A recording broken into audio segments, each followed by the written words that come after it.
Getting money ain't new to me.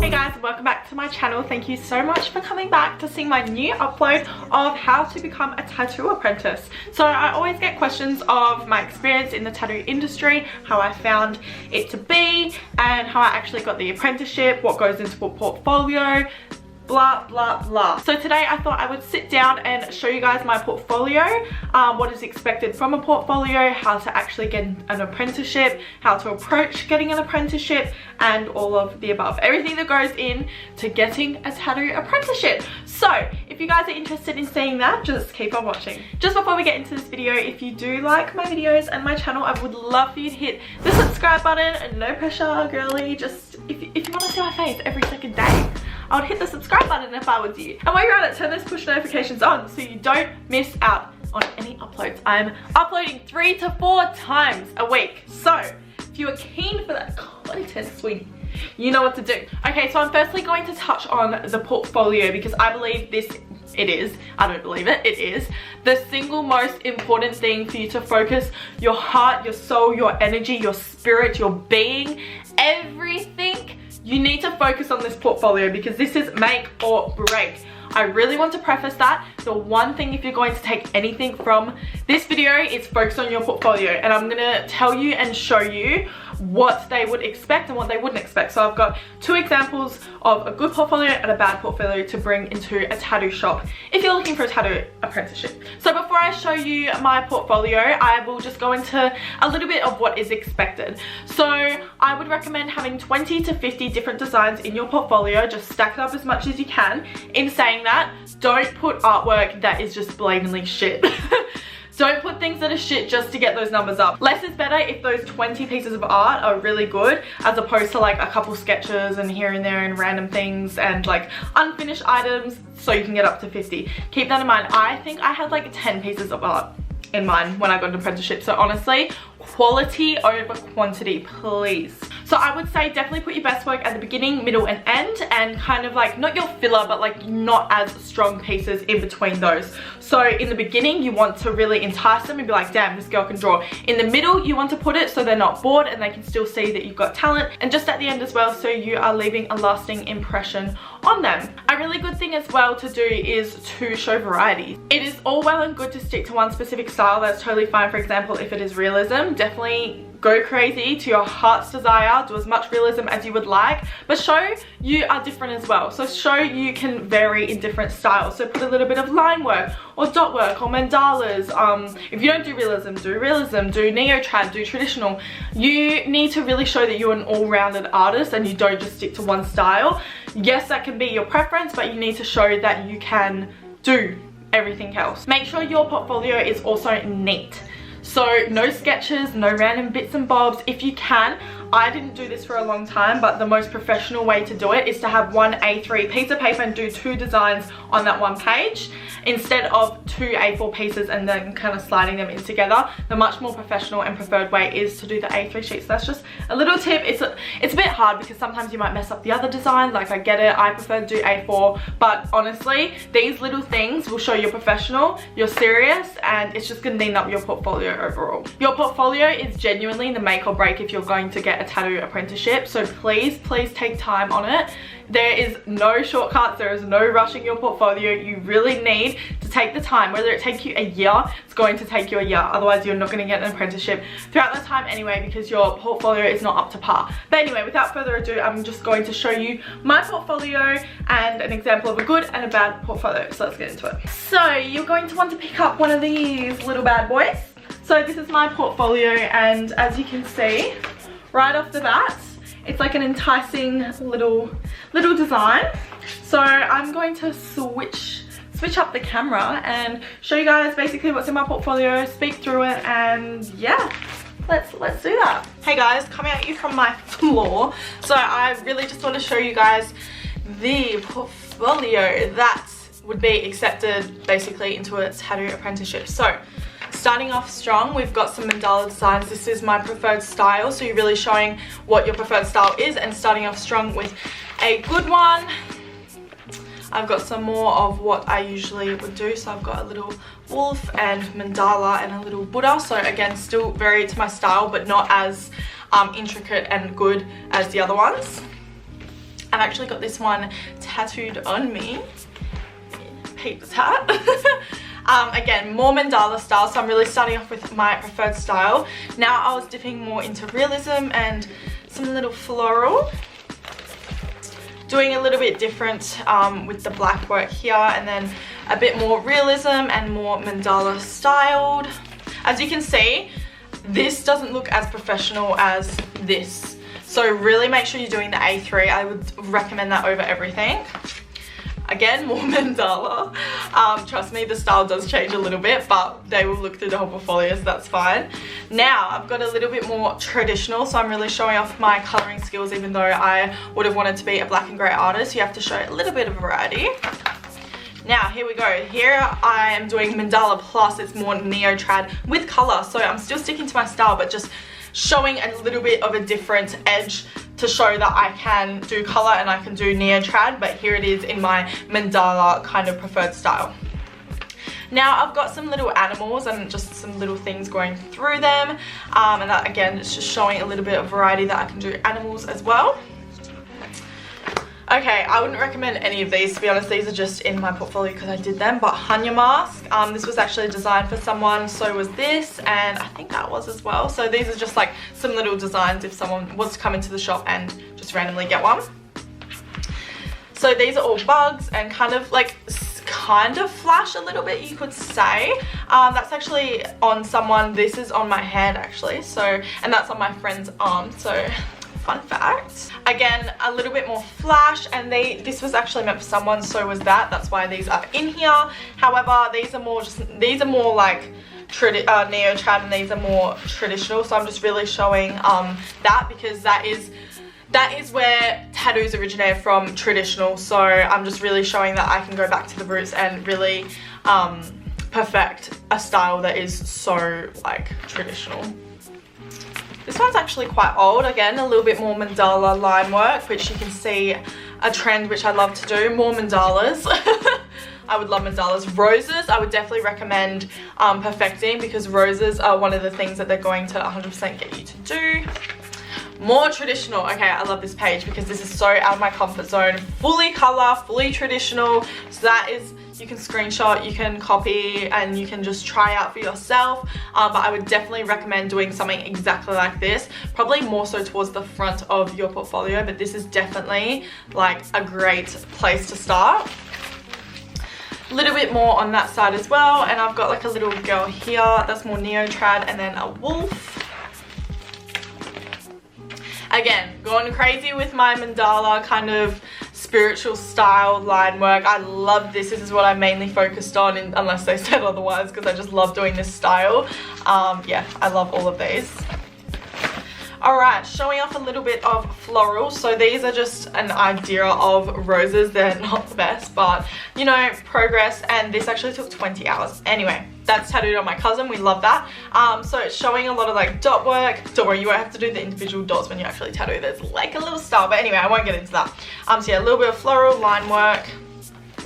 A little bit more of, you really want to focus on what would be tattooed. So you're not going to draw like a whole page of something. Do little artworks, because in turn you're going to be getting these tattooed and you're going to like practice. For example, this one is on my leg right there. I did myself, so I just pulled out my book and then I just found a design I liked. So let's keep that in mind. Do designs that people are going to get tattooed. And I think that's the end. So this is a little bit, ignore that, I didn't fix that. So that is basically what would get you a tattoo apprenticeship. That is up to par, a little portfolio. Okay, I am going to show you an example of a bad portfolio. Can you see right off the bat why it's bad?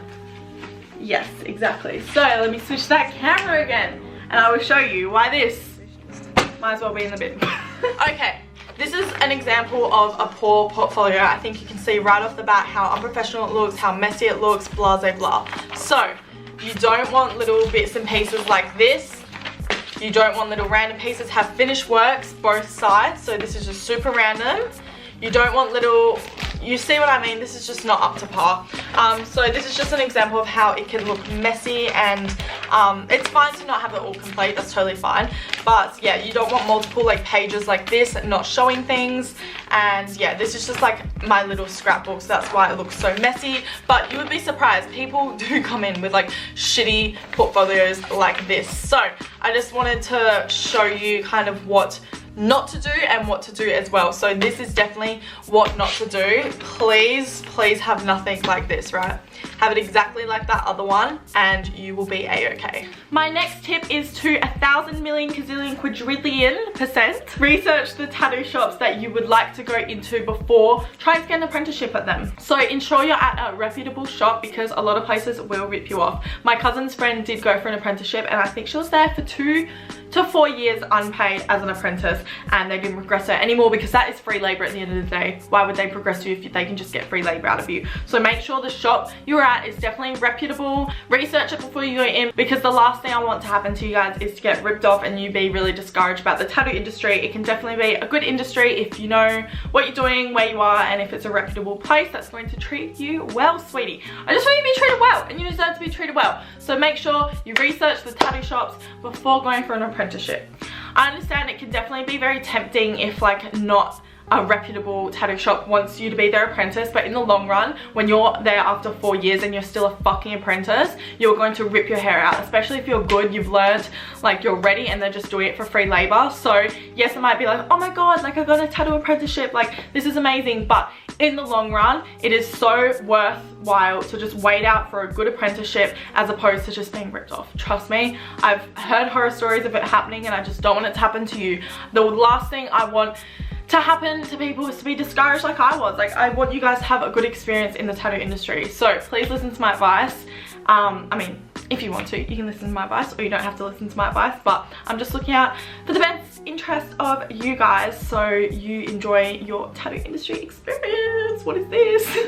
By the time you've got the apprenticeship, if it's at a reputable place or not, one thing I would definitely recommend is ensure they are training you, and bring up progress reports as well. So ask for progress on how you're doing, what you need improving on regularly. Otherwise they're just going to take the piss and your apprenticeship is going to be elongated to years and years, which that is completely unnecessary. If you're really on top of saying how am I going, what's my progress, they don't really have an excuse to not progress you further, because they know you're onto it and they know you know where you're at in your apprenticeship, if that makes sense. So that's just like a little bonus tip. If you do get the apprenticeship and you are afraid that they're elongating your apprenticeship for no apparent reason and you think it's unfair or whatnot. So that's just a little way to kind of get a kick up the arse with the owners or with the tattoo artists, to be like, look, I know I'm progressing, you know I'm progressing, we've communicated that I'm progressing, so progress me further instead of just like letting me like stroll around and like do whatever and like do free labor, you know what I mean? Okay, my next tip, and this just goes like for anything that you want to do in life, research the industry.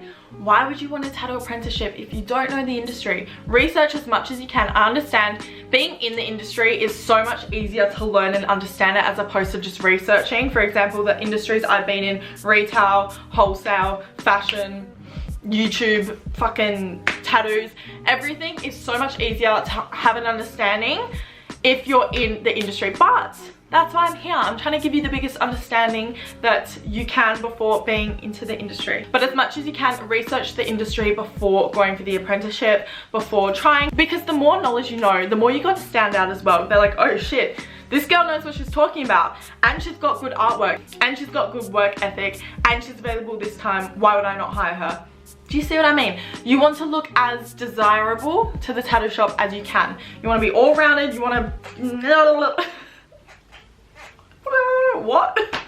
Don't go blah, blah, blah in a tattoo shop, you won't get it. So what I mean by researching, just as a little example, is right over here. So I want you to research celebrity tattoo artists, different styles of tattooing, and all about the industry as much as you can find out.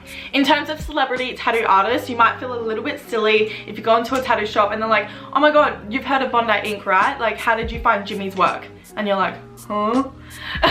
I know I got recommended to watch LA Ink, and I was like, huh? And you just like, the best thing is to just know as much knowledge as you can that is available to you. Obviously not everything's available to you. You can't find out how it physically is going to feel for yourself being a tattoo apprentice when you're not one yourself. But as much as you can, watch all those LA Ink, Bondi Ink, all those tattoo shows, and just get an insight and just know as much as you can. Okay, for example, I do YouTube. I could name so many YouTubers. I could name the big ones, I could name little ones, I could name different styles, I could name all these things about YouTube, right? Because first of all, I enjoy it. Second of all, I research the fuck out of YouTube. I research the fuck out of analytics, out of the algorithm, out of YouTubers, out of content, all these things, right?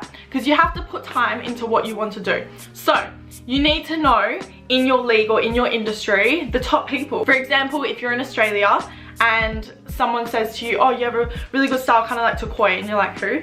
Sissy. She's got hundreds of thousands of followers and she's probably the biggest female artist in Australia. She is very, okay, that's a big call, but like she is very well known. So for example, if you don't even know that and you're like, oh my god, what's her style? You just really need to know the industry that you're going to be in, because you just look more professional, you've got more of an understanding. Knowledge is power, queen. Knowledge is power, so just remember that. Get as much power as you can, so get as much knowledge as you can. Okay, just my little wrap up tips, if you will, or just like my little points that I really want to preface and make sure if you're going to take anything from this video, these are going to be the ones. So my first one I covered before is put so much work into your portfolio. It is deal breaking. It is make or break for your career. Put as much work as you need to in. So I really want you to have that mindset. Work every single day, because you need to get into the routine of drawing every single day anyway, because you're going to do it 3 times as much once you have a tattoo apprenticeship. So get into the habit now. Whatever it is, if it's shit, if it's a sketch, whatever it is, draw it every single day. The only way you're going to grow as an artist and improve is by doing it. My second closing point is, please don't be discouraged if someone says no.